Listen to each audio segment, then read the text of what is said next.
바울은 로마의 감옥에 1차 투옥이 되고 난 이후에 잠시 동안 풀려나게 됩니다. 그리고는 이제 오는 사람들 또 이렇게 복음을 전하기도 하고 그런 일들을 하게 되다가 일정한 기간 동안에 이제 소아시아의 지역에 그동안 자기가 돌아보며 세웠던 그런 그 하나님의 교회들을 돌아보는 시간들을 가지게 됩니다. 그리고 이제 에베소 교회를 거치면서 거기에 디모데를 두고 디모데가 에베소 교회의 그런 그 목회자로서 섬길 수 있도록 그렇게 이제 배려하는 시간을 가지게 됩니다. 그리고는 이제 바울은 다시 마게도냐 지역으로 그렇게 옮겨오게 되죠. 그리고는 바울이 볼 때 이 디모데가 너무 중요하고 귀한 친구이며 이 일을 잘 감당을 해줘야 되는데라고 하는 그런 그 마음을 가지고 디모데를 향해서 편지를 그렇게 쓰게 됩니다. 디모데하고 잘 모르는 사이도 아닌데도 불구하고 자신을 친절하게 소개를 합니다. 그래서 자신은 하나님으로부터 그리고 또 소망이 되신 우리 주 예수 그리스도로 말미암아 사도가 된 내가 너에게 편지를 한다, 이렇게 이야기를 하면서 다른 어떤 서신들에는 좀 표현을 하고 있지 않은 예수님에 대해서 그 인사하면서 소망의 주라고 그렇게 표현을 하게 되는 부분들을 우리가 보게 됩니다.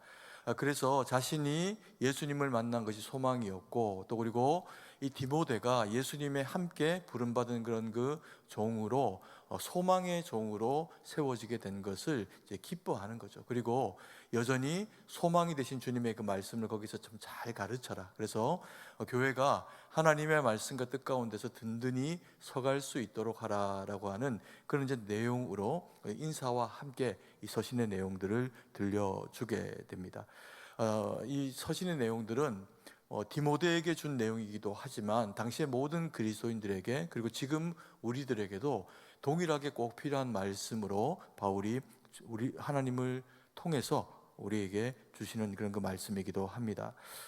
바울의 그런 그 디모데를 향한 권면의 그 첫 번째 내용이 뭐냐 하면 다른 교훈을 가르치지 말라라고 그렇게 이야기를 합니다. 1장 3절 말씀인데요, 같이 한번 읽겠습니다. 내가 마게도냐로 갈 때에 너를 권하여 에베소에 머물라 한 것은 어떤 사람들을 명하여 다른 교훈을 가르치지 말며. 바울은 디모데에게 어떤 사람들이 다른 교훈을 가르치는 것을 금하라, 이렇게 이제 이야기를 하고 있는 거죠. 이 다른 교훈은 딴 게 아닙니다. 바울이 가르친 교훈과는 다른 내용의 그런 그 교훈입니다.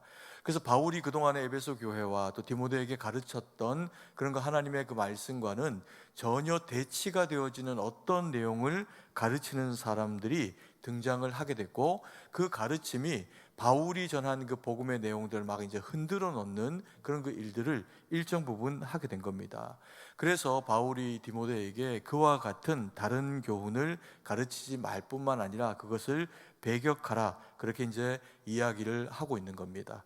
바울은 우리가 알기로도 참 대단한 사람입니다. 그는 구약에 능통한 학자입니다. 이 가말리엘이라고 하는 대학자에게서 배운 그런 그 사람입니다. 그래서 구약의 어떤 그런 그 역사와 그리고 율법의 내용에 대해서 누구보다도 잘 알고 있었던 사람이 이 바울이라고 하는 사람입니다.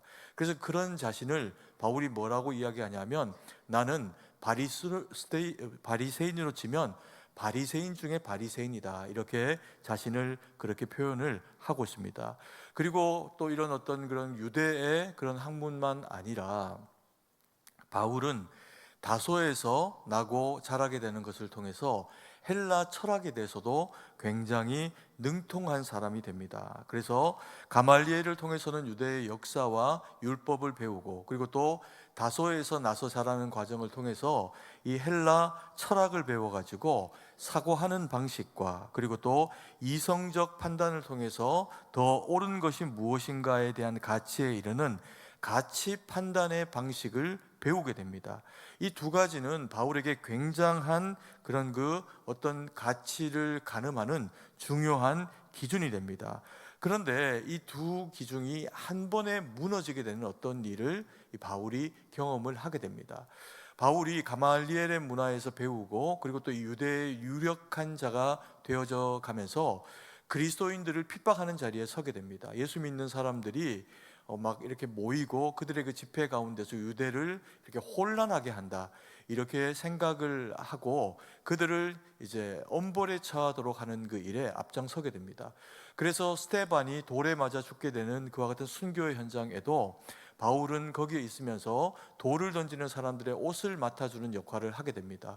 그리고 스데반이 이런저런 그가 보았던 예수님에 대해서, 하나님에 대해서 고백하며 사람들 앞에서 간증하고 죽어가는, 돌을 맞아 죽어가는 그 처참한 모습을 보고도 전혀 불쌍하게 여기거나 동정심조차도 그 마음 가운데서 생기지를 않습니다.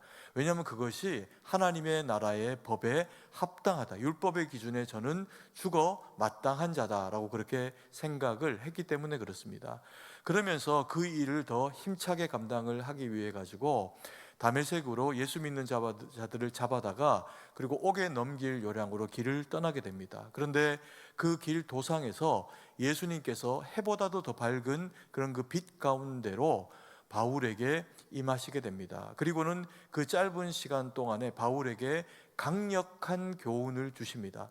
예수님이 참 구속자이고, 또 그리고 바울이 하고 있는 일이 하나님의 그 일들을 핍박하는 거다, 예수님을 핍박하는 일이다라고 하는 것을 그로 하여금 깨닫게 하십니다. 그리고 나서는 너무나도 강력한 그 빛을 보았던 이 바울이 3일 동안에 몸살을 앓게 됩니다. 눈도 보이지를 않고 식음도 전폐하고 열도 오르면서 굉장히 이제 고통스러운 상황들을 바울이 맞이하게 되죠. 그리고는 사흘 만에 그 고통 가운데서 깨어나면서 눈에서 비늘 같은 것이 벗겨지면서 그가 다시 볼 수 있는 기회를 가지게 됩니다. 그런데 육적으로 무언가를 볼 수 있는 그 능력에 대해서는 바뀌지 않았습니다. 못 보다가 보게 되었으니까 다행인 거죠. 그런데 그에게 굉장히 놀라운 변화가 생기게 되는데, 그 전에 그가 세상을 바라볼 때, 그리고 그 이후의 세상을 바라볼 때 보이는 것이 다른 것은 아니지만 세상을 바라보는 방식과 세상에 있는 것들을 바라보는 그 해석의 능력과, 그리고 그가 그래서 세상을 어떻게 바라보고 살아가야 하는지에 대한 그 가치 판단의 기준이 완전히 바뀌어져 버리게 됩니다. 그래서 그가 만난 다메섹 도상에서의 빛 가운데 임하셨던 예수님을 복음이라고 규정합니다. 그리고 예수님만이 그의 그 인생의 유일한 가르침과 유일한 그 기준이 되어 주시면서 그동안 그가 배웠던 구약의 숱한 그런 그 철학과 역사와 율법의 내용들과, 그리고 헬라 철학을 통해서 배웠던 무엇이 정인가, 무엇이 옳은 것이라고 하는 것이냐에 대한 가치 판단의 어떤 명제들이 다 예수님께로 귀결되어져서 예수님만이 참된 복음이시구나, 예수님 이외에는 다른 복음이 없구나라고 하는 것을 알게 되는 중요한 계기가 됩니다. 그래서 그때부터 바울의 인생은 완전히 뒤집어져서 아라비아를 거치고, 그리고 또 예수님의 제자 무리 가운데서 껴더 들어가면서 그 인생이 핍박하던 예수님과, 그리고 예수님의 사람들을 세우고 섬기고 돕는 일로 그렇게 이제 이 바울의 인생이 나아가지게 됩니다. 완전히 사람이 바뀌게 된 거죠. 그러면서 바울은 가는 곳들마다 소아시아 지역에 교회를 세우고, 그리고 또 거기에 하나님의 말씀으로 든든히 하면서 오직 예수님만 믿어라, 예수님만이 길이요 진리고 생명이다, 이것을 강력하게 선포하게 됩니다.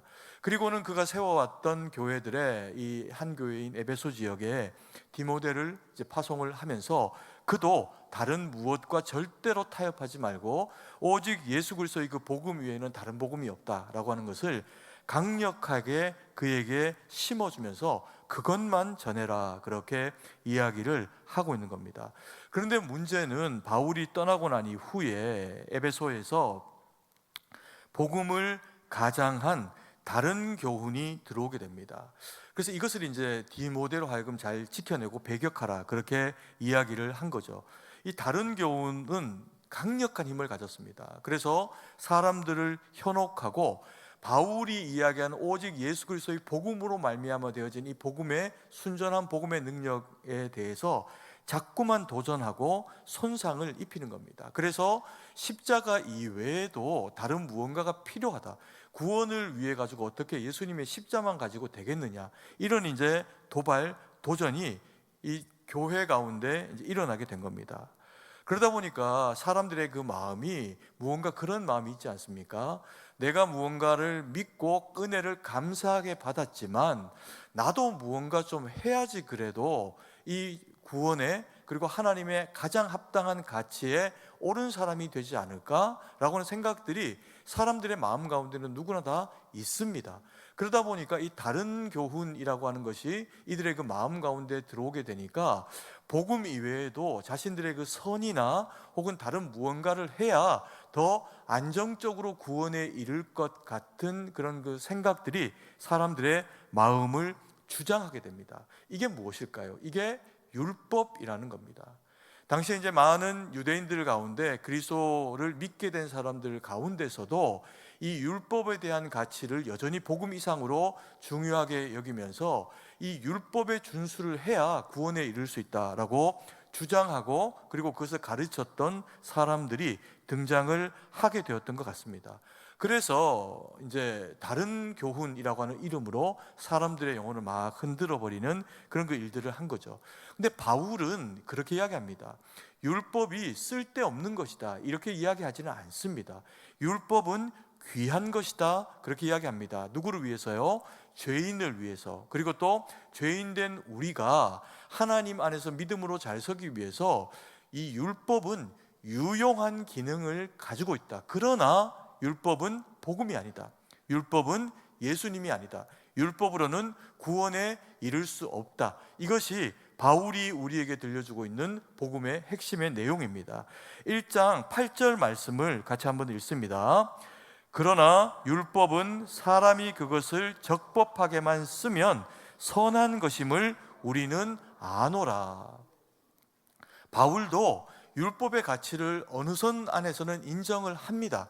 그래서 이 율법이 유용한 것이다, 선하게만 쓰면 가치가 있다, 이렇게 이야기를 하지 율법이 무조건 다 잘못됐다고 이야기하지는 않습니다. 그럼에도 불구하고 이 율법이 복음 안에 또 다른 그런 그 복음의 가치와 위상을 가지고 접근해 들어오면서 구원을 위해서 예수 그리스도의 십자가 이외에 다른 무엇이 필요하다라고 주장하는 것이 되면 이 율법은 폐해지는 것이 마땅하다, 그렇게 이야기를 하고 있는 겁니다. 율법은 예수님에게 이르는 이정표는 되어줍니다. 이렇게 가면, 이 길로 가면 예수님을 만날 수 있습니다 라고 하는 가르침의 방향이 될 수가 있다는 겁니다.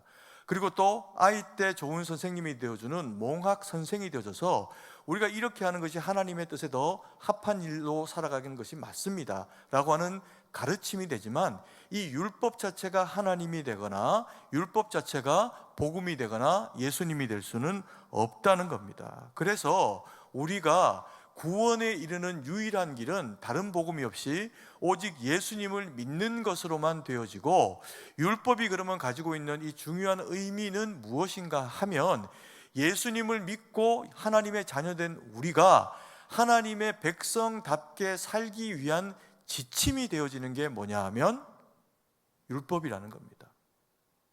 그래서 하나님을 믿는 하나님의 백성은 예수님으로 말미암아 구원을 받고, 그리고 하나님의 백성답게 살아가야 하는 것이 의무이지, 착하게 살아가는 것, 율법을 준수하는 것을 통해서 너희가 구원을 받는 것은 아니다, 그렇게 성경이 우리에게 말씀을 하고 계시는 겁니다.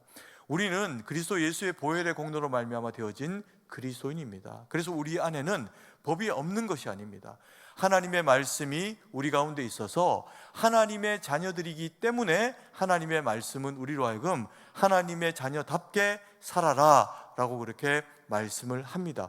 그래서 그 말씀에 순종하며 살아갈 때 주님이 더 큰 은혜를 우리 가운데 부으시고, 그리고 기뻐하시겠죠. 그러나 복음 이외에 다른 것이 구원을 대신할 수 없다라는 것을 우리 또한 마음에 새기고 살아가야 한다는 겁니다. 그리고 두 번째로 바울은 디모데에게 신화와 끝없는 족보에 몰두하지 말라라고 그렇게 가르치고 있습니다. 1장 4절 말씀입니다. 같이 한번 읽습니다. 신화와 끝없는 족보에 몰두하지 말게 하려 함이라. 이런 것은 믿음 안에 있는 하나님의 경륜을 이룸보다 도리어 변론을 내는 것이라. 두 번째로 바울이 디모데로 하여금 권면하는 내용을 보니까 에베소 성도들로 하여금 신학과 끝없는 족보에 빠져들지 못하게 하라라고 그렇게 이야기를 하고 있습니다. 신화가 무엇입니까? 뭐 내용으로 치면 놀라운 이야기이고 신비로운 이야기들로 가득 차 있는 것이 신화입니다. 그런데 이 신화는 그냥 그냥 예쁘기만 하고 환상적이기만 하고 이런 그 이야기가 아니라 대부분의 신화는요, 의미를 가지고 있습니다. 교훈을 가지고 있습니다. 그래서 이런 어떤 교훈을 사람들로 하여금 받아들이기 위해 가지고 신비롭게 어떤 장면들이나 상황들을 펼쳐줘서 현실적인 어떤 상황들보다 훨씬 더 의미 있는 이야기로 들리게 하는 것이 뭐냐면 신화가 가지고 있는 내용입니다. 하나님의 말씀, 우리가 읽는 이 구약, 신구약의 이야기 이외에도 이스라엘 백성들은 하나님과 얽혀져 있는, 그리고 선지자와 얽혀져 있는 여러 가지 추억들에 해당하는 그런 그 이야기들을 가지고 있습니다. 그게 뭐냐면요, 이 외경이라고 하는 이야기들입니다. 이 외경에는 너무나도 신비한 이야기, 마귀에 대한 이야기, 천사에 대한 이야기, 그리고 우리가 아는 선지자들의 그런 그 기사 이외에도 놀랍도록 신비한, 정말 그 신화에 해당하는 것과 같은 그런 그 기록들이 기록되어져 있는 경우들이 있습니다. 그런데 성경은 철저하게 그런 부분들을 배격하고 하나님의 말씀이 되어지는 그 기준을 국한하여 우리가 들고 있는 이 성경을 통해서만 우리에게 전수를 하고 있습니다. 그 외의 이야기는 참고 자료일 수는 있지만 하나님의 말씀으로 수용하지는 않는 거죠. 그런데 이와 같은 어떤 그 신비한 이야기들이 가지고 있는 그 장점, 능력이 뭐냐 하면 사람의 이야기로는 설명할 수 없는 어떤 특별한 어떤 그런 그 사건들과 놀라운 일을 통해서 전달되어지는 이야기다 보니까 이것이 사실인 것과 아닌 것이 중요하지 않고 이게 사람들에게 무엇을 줄까요? 희망을 주는 겁니다. 희망. 유대인들에게만 아니라 우리 사회에도 전승되어진 어떤 구전의 신화들의 내용들은 막연하지만 사람들에게 희망을 주려고 하는 그런 그 내용들을 담고 있는 경우들이 많이 있습니다. 그런데 성경이 이런 어떤 이야기, 신화들을 배격하라, 그걸 빠져들지 마라, 그렇게 이야기를 하고 있는 겁니다. 그리고 또 하나 빠져들지 못하도록 하고 있는 얘기가 뭐냐면 끝없는 족보입니다. 이 끝없는 족보가 뭐냐면요, 사람이 태어나고 죽고 하는 기록이죠. 근데 이 족보에는 사람의 이름과 또 간략하게나마 그 사람이 어떤 업적을 남겼는지, 혹은 후대에 이 사람에게서 무언가 배워야 할 것이 있다면 그것이 무엇인지, 그런 것들을 이제 간략하게 남기는 역사적인 기록들을 한 편씩 가지고 있기도 합니다.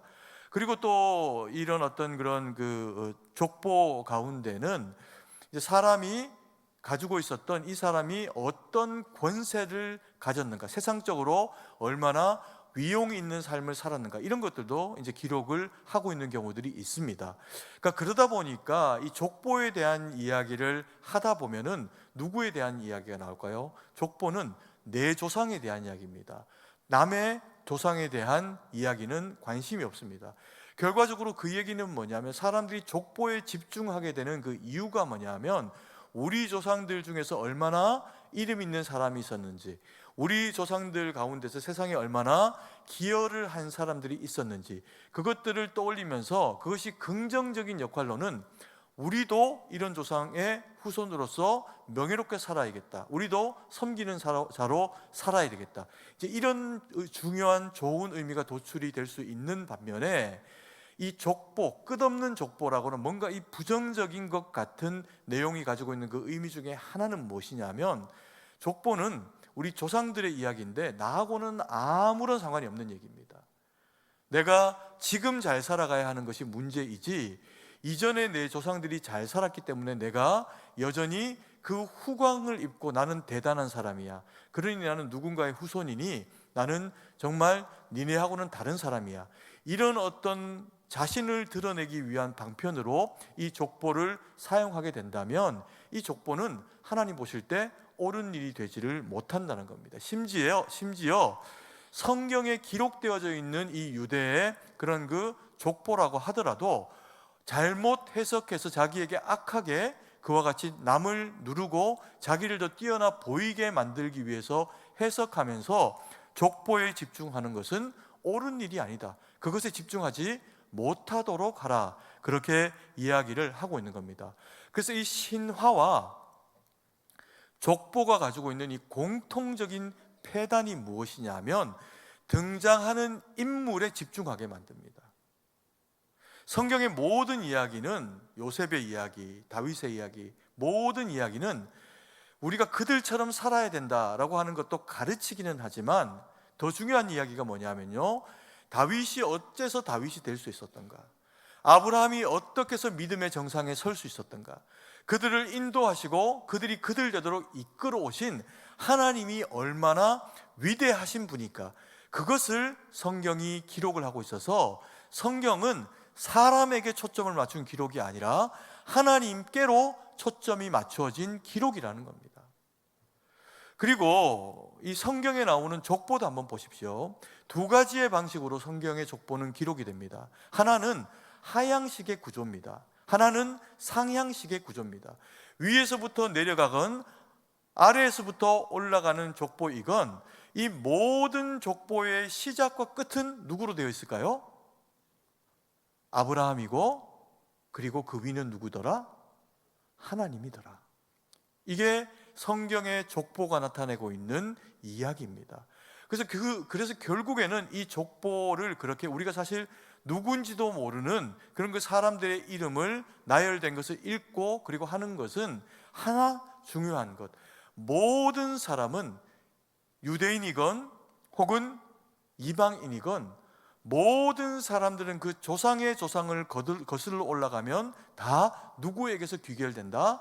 아담과 하와에게서 귀결되는데, 이 아담과 하와는 누가 만드셨더라? 하나님이 지으셨더라. 그래서 우리 모두가 다 하나님께로부터 나온 존귀한 자들이다 라고 하는 것을 우리에게 알도록 하기 위해서 족보를 기록하여 놓는 것이지, 누가 누구보다 더 뛰어난 인물이다, 그래서 그 후손을 존대해야 된다, 이렇게 하기 위해 가지고 기록되어져 있는 내용이 아니라는 겁니다. 그래서 이 신화와 족보보다도 모든 이들이 다 그리스도로 말미암아 되어졌고, 다른 복음이 없이 오직 예수님만이 우리를 하나님의 자녀로 온전하게 세우신 분이다, 그것을 성경이 우리에게 말씀을 하고 있는 겁니다. 그래서 이 신화와 족보에 집착하게 하고 사람에게 집착하게 하고 하는 그와 같은 것들에서 벗어나서 너는 그리스도 중심의 신학을 세우고, 네가 전하는 교회에서 하나님의 말씀을 배우고 받는 모든 하나님의 백성들은 오직 어디에 서라? 그리스도 예수의 말씀의 반석에만 든든히 서라, 순전한 복음을 가져라, 이것을 지금 디모데에게 요구하고 명령하고 있는 겁니다. 우리가 신앙생활을 하면서요, 주의해야 할 것이 있습니다. 어떤 걸까요? 우리 교회는 대한민국의 다른 특히나 우리 합동교단의 어떤 교회보다도 의미 있는 교회입니다. 1호 교회예요. 그래서 131년 된 교회입니다. 이것은 사실 굉장히 자랑스러운 일이기도 하고 정말 특별한 일이죠.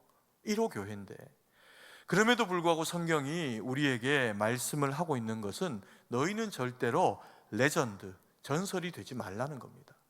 오늘 이야기가 그렇습니다. 우리가 세상 가운데서 그런 얘기를 합니다. 이 사람은 이 영역에 있어서는 전설이야, 레전드야, 야구에, 축구에, 어떤 기술에 그렇게 표현합니다. 뛰어나고 잘하는 사람에게 우리가 그렇게 표현할 수는 있죠.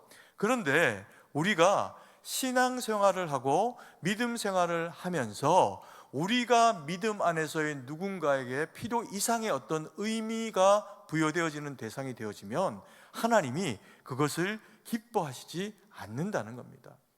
교회 안에서 칭찬을 받아야 됩니다. 존중을 받아야 됩니다. 그리고 존중해야 합니다. 나보다 더 앞서서 주의 몸된 교회를 섬기고 시간을 내고 기도를 하고 이런저런 모양으로 하나님의 몸된 교회를 섬기는 사람들을 우리가 무시하면 됩니까? 존중을 해야죠. 그런데 그 존중받아 마땅한 대상들인 우리들이 스스로를 해석하고 그렇게 헌신하는 우리 스스로를 바라볼 때 어떻게 해야 된다고요? 겸손해야 된다는 겁니다.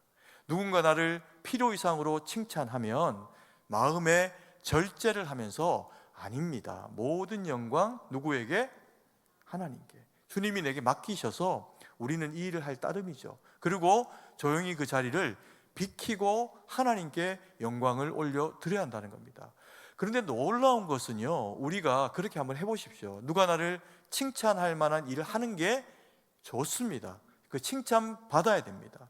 그런데 누군가 나에게 그와 같은 칭찬을 할 때 조용히 물러서서 그냥 살짝 웃고 감사함으로 하나님 영광 돌리고 겸손하게 모든 영광을 하나님 앞에 돌려드리면, 그렇다고 해서 나를 존중해줬던 그 사람이 그거 물리고 아 그렇구나 생각하고 존중 안 하지를 않습니다. 더 존중합니다. 아 이분 정말 귀한 분이구나. 마음으로 몸으로 정말 더 우리에게 모범이 되어주는 귀한 분이구나. 그렇게 생각하면서 존중하지, 그것을 물리쳤다고 그렇게 하대하거나 무시하거나 그러지를 않는다는 겁니다. 우리는 오직 말씀의 교훈을 따라 주님만 높이고 주님만 영광 돌려서 우리가 하나님 앞에 선을 행하는 것조차도 주의 기쁨이 되고 주님의 자랑이 되어지는 우리 모두가 되기를 간절히 소망합니다. 그리고 세 번째로 바울은 디모데와 우리들에게 교훈합니다. 오직 복음의 진정한 교훈만을 따라야 한다, 이렇게 이야기를 합니다. 5절 말씀입니다. 같이 한번 읽겠습니다. 이 교훈의 목적은 청결한 마음과 선한 양심과 거짓이 없는 믿음에서 나오는 사랑이거늘. 바울이 이렇게 이야기합니다. 이 교훈에 목적이 있답니다. 이 교훈은 목적이 있어서 하나님의 말씀이 주는 교훈은 청결한 마음과 선한 양심과 거짓이 없는 믿음에 있다, 이렇게 이야기를 합니다. 그러면 이 말이 맞는 말일까요? 틀린 말일까요? 다시 한번 말씀드릴게요. 이 교훈의 목적은 청결한 마음과 선한 양심과 거짓이 없는 믿음에 이르도록 하기 위함이다, 이렇게 이야기하면 맞는 말일까요? 틀린 말일까요? 이게 맞는 말인 것 같은데 이렇게 물으니까 틀린 말 같기도 하고 막 헷갈리시죠? 틀린 말입니다. 이 교훈의 목적은 청결한 마음과 선한 양심과 거짓이 없는 믿음에서 나오는 무엇이다? 사랑이다, 이렇게 이야기하고 있습니다. 왜 바울이 이렇게 이야기를 할까요? 이 세 가지를 우리가 잠깐 한번 돌아보면, 청결한 마음이라고 하는 것이 무엇이냐면요, 이 청결한 마음은 정함과 부정함을 구분하는 마음의 힘입니다. 어떤 것들이 정한 것인가, 어떤 것이 부정한 것인가, 내가 하나님 앞에서 어떤 것이 옳게 서는 것인가, 내가 하나님 앞에서 어떻게 하는 것이 그르게 서는 것인가를 구별하는 마음이 청결한 마음이라는 겁니다. 근데 이것이 무엇인 줄 아십니까? 이게 바로 다른 게 아니라 율법입니다. 율법이 정, 부정을 구별하면서 이것은 부정한 것이고 이것은 정한 것이니 내가 유대인이라고 하면 이것은 하면 안 되고 이것은 해야 하는 것, 이게 뭐라고요? 이게 율법인데, 청결한 마음이라고 하는 것이 결국에는 정부정을 구분하는 마음이라는 겁니다. 이게 율법이라는 거죠. 그리고 선한 양심이라고 하는 것은 무엇일까요? 이 선한 양심이라고 하는 것은 인간의 도리, 인륜, 인간다움, 이런 겁니다. 그래서 이 양심이 있는 게 사람이죠. 그런데 이 양심이 있어가지고 사람으로서 옳은 일을 해야 하는 것, 이게 뭘까요? 이게 율법이라는 겁니다. 그리고 세 번째로 뭐라고 했습니까? 거짓이 없는 믿음입니다. 거짓이 없는 믿음이니까 옳은 가치에 바로 서 있는 믿음, 신념, 이것을 이야기하는데, 이렇게 이야기하는 사람의 중심에는 뭐가 중요할까요? 거짓이 없는 믿음이니까 의입니다. 의, 옳은 것, 정의, 이런 것들이 굉장히 중요하죠. 틀렸다는 얘기가 아닙니다. 그런데 이것이 뭐냐 하면요, 율법이라는 거예요. 이해가 가십니까? 그래서 청결한 마음은 율법이고, 선한 양심도 율법이고, 거짓이 없는 믿음도 율법이라, 이것들이 그저 그렇게만 되어질 때 이것이 다른 게 아니라 다른 교훈이라는 겁니다. 이것이 그래서 다른 교훈이 되니까 사람들이 하나도 틀린 얘기가 없는 거예요. 그러니까 어떻게 한 겁니까? 청결한 마음으로 자기를 무장하고, 선한 양심으로 자기를 채우고, 거짓이 없는 믿음으로 무장이 되니 사람들이 다 뭐에 빠질까요? 자기 의에 빠지게 된 겁니다. 여러분, 131년 된 승동교회가 가장 주의해야 될 일이 뭔 줄 아십니까? 바로 이겁니다. 하나님의 말씀보다 교회의 전통과 유전이 더 중요하고, 우리 교회는 이런 교회고, 우리 교회는 이렇게 해왔고, 그래서 우리 교회는 이렇게 하는 것이 정이고 옳고 바릅니다. 말씀에서 벗어난 것은 정이 아닙니다. 아멘이십니까? 그러지 말아야 된다는 거예요. 오늘 성경이 우리에게 뭐라고 말씀하시냐면, 청결한 마음, 선한 양심, 거짓 없는 믿음이 틀린 게 아니다. 그런데 거쳐야 하는, 반드시 거쳐야 하는 하나의 관문이 있다. 이것들은 5절 다시 한번 읽겠습니다. 이 교훈의 목적은 청결한 마음과 선한 양심과 거짓이 없는 믿음에서 나오는 무엇이거늘? 사랑이거늘. 청결한 마음이 틀린 마음이 아닙니다. 그리스도인의 마음이 청결해야죠. 그런데 그리스도인의 마음이 청결해야 하는데, 이 청결해야 하는 마음이 그리스도의 십자가를 통과해야 합니다. 그러면 어떤 일들이 벌어지는 줄 압니까? 교회 안에서는 수많은 나보다 옳지 못한 사람들이 존재합니다. 저희는 이래서 좀 부족하고, 저희는 이래서 내가 볼 때는 아니고, 그 누구만 남아요? 자기만 남습니다. 자기만. 청결한 양심을 가진 자기만 남아가지고 다 판단하고 있는 겁니다. 그래서 하나님이 베드로에게 환상을 보여줍니다. 베드로가 어느 날 낮잠 자느라 누웠는데 하늘에서 보자기가 내려옵니다. 온갖 부정한 짐승들이 거기 다 있는 겁니다. 그래서 먹어라 이야기하세요. 하나님이. 마귀가 이야기하는 게 아닙니다. 그래서 베드로가 거절합니다. 저는 이제껏 이렇게 부정한 것들을 먹어본 일이 없습니다. 거절합니다. 그랬더니 또 보자기가 내려옵니다. 그리고 또 내려옵니다. 그리고 나중에 베드로가 깨닫습니다. 이 보자기에 담긴 온갖 부정한 것들은 무엇이다? 아직 하나님을 모르는 이방인들이다. 그리고 하나님을 알게 될 이방인들이다. 그래서 이방인을 그리스도인으로 받아라. 이 정결한 마음이 십자가의 사랑으로 관통되어지니까 옆에 있는 지체가 함께 그리스도께서 피 흘려 구원하신 성도로 비로소 보이는 겁니다. 교회는 정결한 마음 갖고만 되는 곳이 아닙니다. 정결한 마음이 관통되어진 십자가의 무엇으로? 십자가의, 대답해 보십시오. 십자가의 무엇으로? 사랑으로. 선한 양심이 필요합니다. 그런데 이 선한 양심이 예수 그리스도의 십자가에 흠뻑 젖고 나니까 참으로 주님이 원하시는 것이 부정을 정하게 만드는 것이다라는 것을 깨닫기 시작합니다. 세상 사람들이 복음 없이 죽어가는 것을 불쌍해서 견딜 수가 없는 거죠.